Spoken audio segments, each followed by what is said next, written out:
As Sanjeev said, 10 years ago, the introduction of Zoom catalyzed ECHO's spread. Here to talk about ECHO's longstanding and continued partnership with Zoom is Heidi West, head of healthcare for Zoom. Thank you for joining us, Heidi, and thank you and Zoom for the generosity you've given to our community.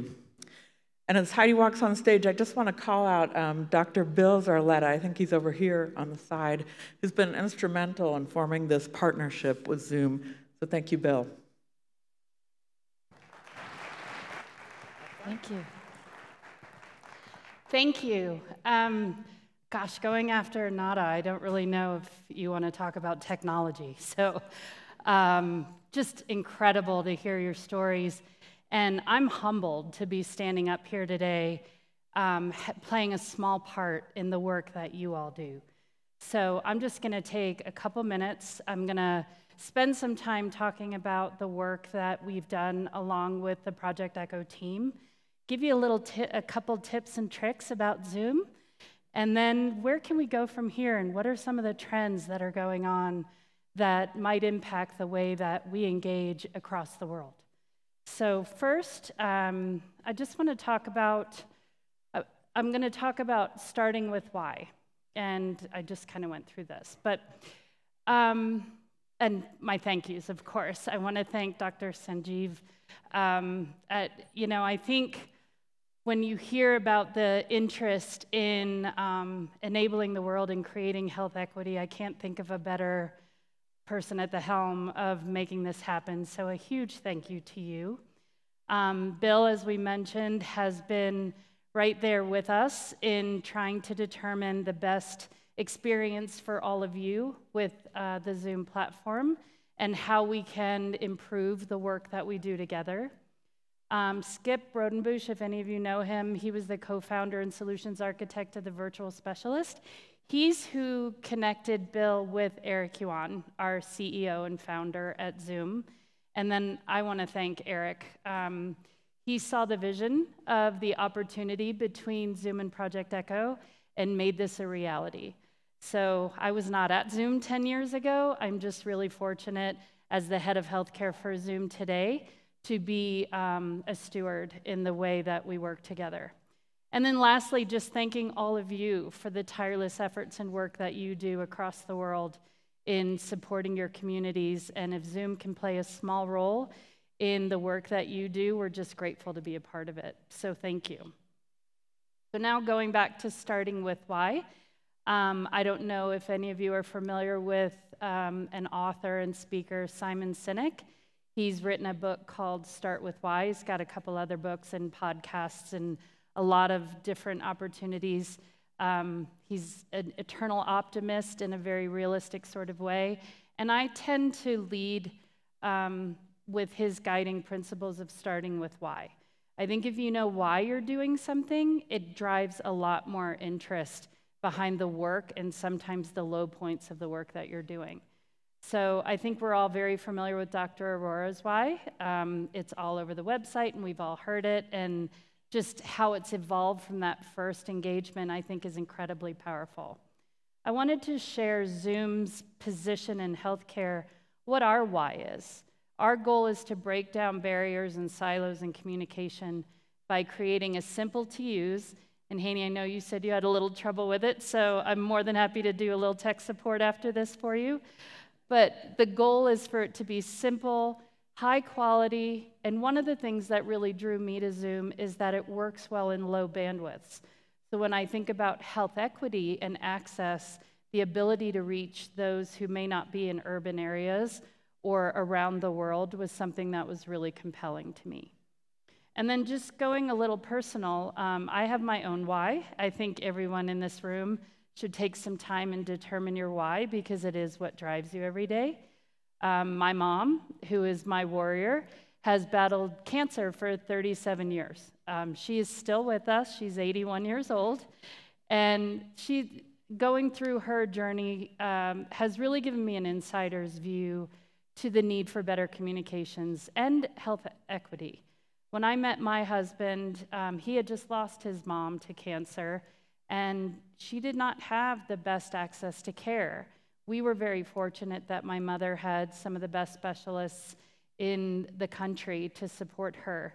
I came to Zoom because I knew we had these tools that could change the way healthcare is delivered and to create that kind of access and equity. So just wanted to give a little insight into the whys, and not that I'm getting paid for this book, selling this book, but I really do encourage it. Gonna go a little techie on you here for a second. I'm sure many of you don't recognize the box on the one side of the screen here, but this is called a Gartner Magic Quadrant, and it's how people in technology make buying decisions based on where a certain vendor sits in technology. And this was the Gartner Magic Quadrant for video communications back in 2012.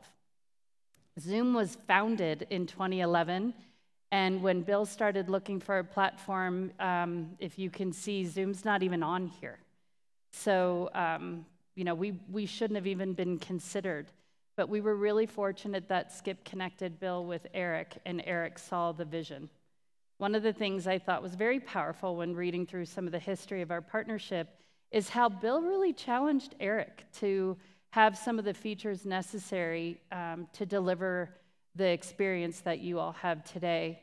And Eric made the commitment to get it done and got it done. And in July of 2013, we inked the deal. So a lot has happened through that time. Bill continues to extend the contract with Zoom, and we're looking at other technologies that allow us the opportunity to do more great work with you. In 2016, ECHO passed the bill through Congress, which is a really great benchmark and an area where Zoom and ECHO came together. And now with iECHO, we're really proud to know that Zoom is tightly integrated into the platform that you'll be using moving into the future. And then lastly, we're celebrating our 10-year anniversary with Project ECHO, and we really look forward to what the future holds. This is a statement from my CEO, Eric Yuan. He made this back in 2016, and I had sent him a note. I'm here on behalf of Eric. And I asked him if he would like to update the statement that he had made in 2016 as a connection to why I'm here today. And I showed him this, and his comment was, I would probably say the exact same thing. So he wasn't being lazy. He was just saying he's as proud and thrilled to be a part of this effort and wants to continue to see our platform serve in these kinds of thought-provoking and invested important ways. So just wanted to share directly from our CEO his gratitude for the work that you do, what Project ECHO does, and our opportunity to play a small part in there. The title of our conversation today was around strength and partnership. And, I look at when I heard that we were considered the catalyst for the growth of Project ECHO, it's nice to hear that kind of statement. But the reality is, it's all the work that you've done. We're grateful that our platform does provide that access. But look at the numbers from 2013 to today. And I know the goal was 1 billion lives impacted by 2025. With the scale and the work that you're doing, I don't think that's crazy to expect that kind of opportunity. And we're just, again, proud to play a small part of it. This is Bill presenting our CEO, Eric Yuan, 5-year anniversary plaque, and here we are 5 years later going strong. So we're just really grateful for the partnership. I want to shift gears a little bit, and I'm not going to go into these trends. You know them more than I do, but I want to give a little glimpse into some of the work that Zoom is working on, specifically in our healthcare space. And I'm grateful Dr. Sanjeev and I had a little bit of time today to talk about AI in healthcare. What does it mean? Initially, you could think maybe that's going to be the end of Project ECHO, because all of the answers you need are right there. But on the contrary, it's going to serve as an incredible source and tool to augment and lift the work that you all do every day. AI only tells you what is already known, and you are uncovering new information. If anything, Project ECHO should be what's feeding the AI models. So it's pretty exciting to think what the future can be, leveraging AI in an appropriate manner. Next, just talking a little bit about the nursing and doctor shortage. Specifically, I know in our country, and I've got burnout there as well, tying those two together, looking at how tools and resources and centralization can help drive one-to-many communications and connection while maintaining that some semblance of peace for the people that are delivering care. And I think about, Nada's story talking about all the volunteers, and it's just, it's humbling to think about what people can do if they have the opportunity. I know everyone that's in the healthcare industry, your why, some foundation in there has to do with wanting to do right and serve your communities. And I think leveraging Project ECHO to make sure people are really armed with the right tools and resources and knowledge is really going to help with bringing up the next generation of people who deliver care, and help as well with the burnout if you're able to give good insight and good information and make the care you deliver a little more aligned. I think about hospital at home. We're being tasked a lot to figure out how to bring care to where people are and not necessarily having to bring everybody in the hospital. I think about across the country, it's care where you are. It's not necessarily in the home. In the US, we have a lot of direction to retail care, direct-to-consumer care online, and also wanting people to rehabilitate at home. And then, again, hearing Nada talking about the work that they're doing across the Sudan, it's really care where they are. And Zoom is working with a number of our different integration partners, determining the right engagement model to allow people to have care where they are. If you put Project ECHO on top of that and make sure the knowledge is also where it needs to be, I think it's a pretty powerful combination in being able to improve how healthcare is delivered across the world. And then this one is, the last one is near and dear to my heart. It's around mental health and the opioid addiction crisis. We have a number of different customers and clients that focus on opioid addiction, suicide prevention, and a lot of the work that's been going on in mental health. A lot of people would say the pandemic behind the pandemic is mental health. We have a lot of initiatives underway to help support different organizations that are trying to find ways to help people that need the help. So I'm thinking about some of the best practice in what's working, both in mental and behavioral health, as well as the different opioid addiction. I think might be a future opportunity for us to work alongside Project ECHO and all of you, because I know this is its own problem globally. So just wanted to have a couple different trends that we talk about a lot every day at Zoom. We do talk a lot about patient-centered care and the patient experience, and we're looking at ways to help families connect.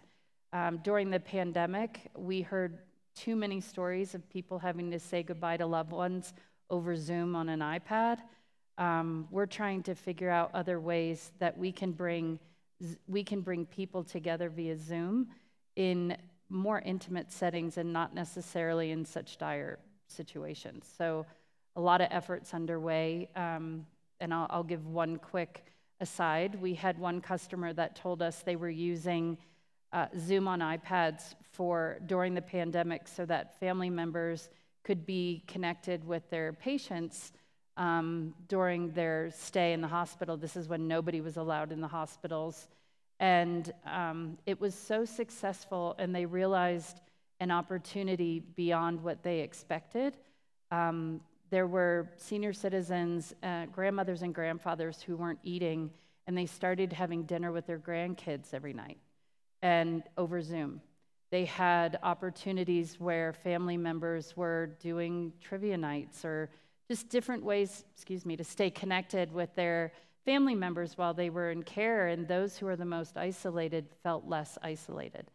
So these are the kind of things that keep us excited about the work that we're doing at Zoom. And last, I just want to share a couple tricks if you're not familiar with Zoom. Number one, I do use a breakout session for my own teams whenever I don't think they're paying attention. So ad hoc breakout sessions are a great way to pull people together. If you're not familiar with noise suppression, if you go into your audio settings and hit the little arrow up, there is noise suppression. It's great if you have barking dogs or your lawnmower outside, so I encourage all of you to leverage noise suppression. And then I use polls a lot. Another way to pull people in if you don't feel like they're as engaged, you can do ad hoc polls, write them in a couple minutes and send them out and just have people talking about whatever item. I've got a list of breakout sessions and polls that I have on the side of my computer, and if I feel like people aren't paying attention, I'll just pull one, plop it in, and send it on its way. So just a couple tricks for you and tips from your Zoom representative here. But short of that, I just want to thank you again. Thank you to Project ECHO. We're looking forward to 10 more plus years working together, and I just want to thank you all again from the bottom of my heart. We are humbled to play a small role in the work that you do here. Thanks, everybody.